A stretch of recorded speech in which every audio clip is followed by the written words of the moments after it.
Whether you like it or not, Donald Trump has deputized Elon Musk to head this agency that's designed to eliminate waste, as the White House sees it. Wasteful spending, unnecessary spending. And so when the people that are part of this effort that Donald Trump has created after he won the election went to USAID, and it's happened in other agencies too, you see almost this physical resistance, like, how dare you come into our realm? You don't run us. You're just the elected part of the government. We're this agency that exists independent of you. Where does this mentality come from that they have this right to pursue their own agenda independent of any elected officials or elected parts of the government? Well, the entire agency exists as a carefully constructed lie. And just like James Clapper and John Brennan and Leon Panetta, these are the holders of the great American, closet of skeletons of state secrets. And you don't just hand that over to a random taxi cab driver because 51% of the population elected him because he does funny TikTok dances. What I'm trying to say here is if you remember the recalcitrance around sharing intelligence with President Trump, both in his 2016 presidential run and then again in the lead up to the 2024 election, I think what's happening at USAID is essentially an echo of that, which is that USAID is supposed to be untouchable. I mean, virtually, there's no USAID project on God's green earth that is honest. If we are irrigating the rivers, or irrigating the agricultural fields in a country, it's because we're trying to control the territory there. If we are working on the water supply, it's because we're trying to control the rivers. If we're working on famine relief, it's because we're trying to control the food supply and make inroads into the indigenous populations there. If we are helping them write their constitution and go through democratic legal reform, it's so that we can control their laws. Every single thing USAID does is dual purpose. It's dual purpose by charter. They're only allowed to do the things that advance U.S. foreign policy interest. And we just put a little bow on top of it and we say, in the process, we're making the world a better place because it's going to these humanitarian groups who are administering this thing, which in the process will help U.S. foreign interests. But the fact is the worst scandals in American statecraft in the 1960s and 70s and maybe early 80s were the CIA. In recent years, the worst scandals in American statecraft have been USAID.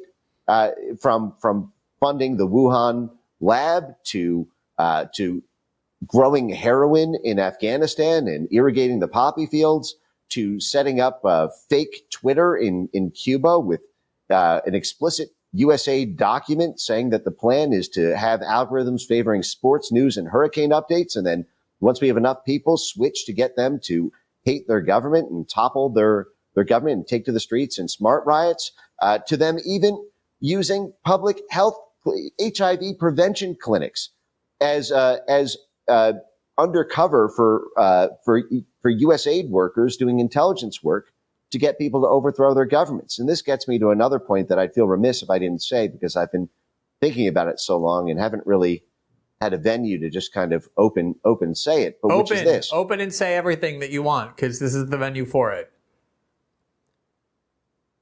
You recall how in 2011 the CIA was busted running a fake vaccine clinic in Pakistan. Do you remember this? Yeah, to find Osama bin Laden was their claim, and they undercut all kinds of confidence for years. Yeah, that was the claim, was they wanted to register these people in the hope of getting connection with the population, but it was a fake vaccine program. Vaccine activists were angry because they had worked so hard to build confidence in vaccines, and it turned out that it was a whole fake plan and designed to get the United States to get data on Pakistanis.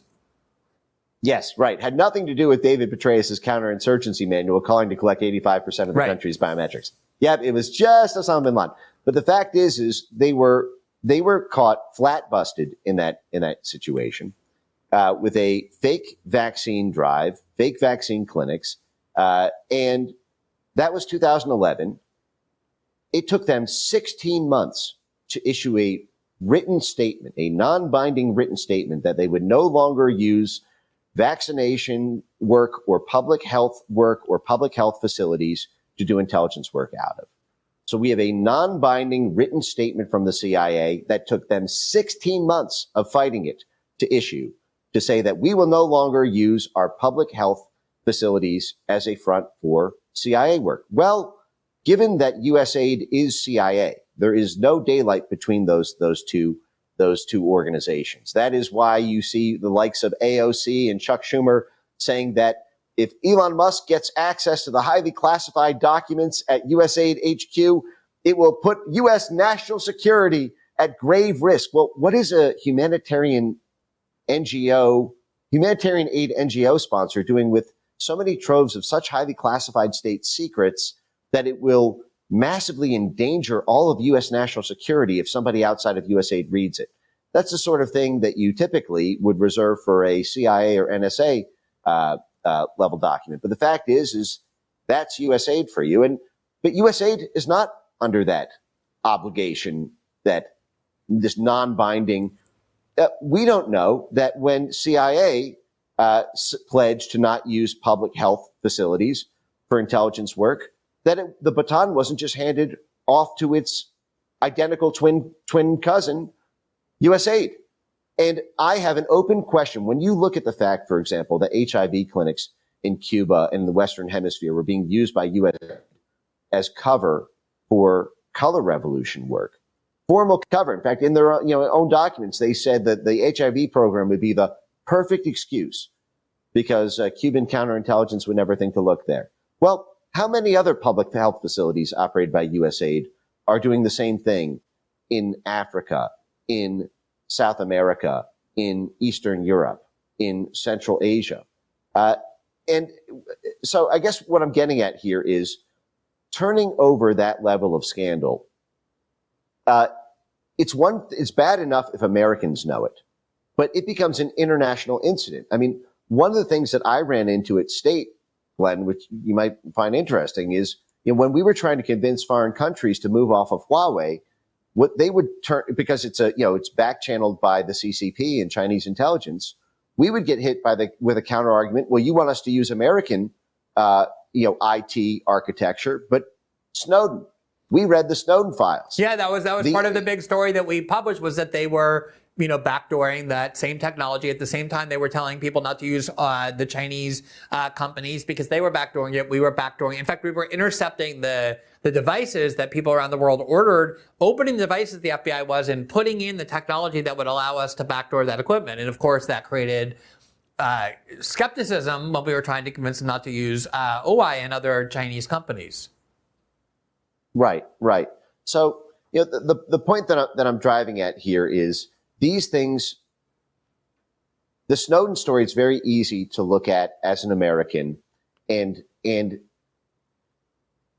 the concern that I think folks in the blob, folks in the national security complex and the international relations complex have is, it's if only Americans learned how bad USAID was and what it was really doing. For example, if that story I just mentioned in Bangladesh, if Americans had full access to everything that USAID and its spindle groups were doing in all these other countries, that's one conversation. That's bad enough, but maybe tolerable. But the problem is when other countries learn about this, it becomes a diplomatic incident. It becomes something that harms our standing with partnered nations, and with it makes neutrals want to turn to Russia and China instead of the United States because we look like the bad guy. It harms our standing at the UN. It allows foreign countries who may be hostile or neutral to us to hold up these scandals in front of the UN and move international favor against the U.S., which then can have trickle down effects on our national security, our economic engagements in various countries. It can sever trust in countries that we're trying to court. And that then harms the economic interests of all the different private sector companies who draft behind the battering ram of American statecraft.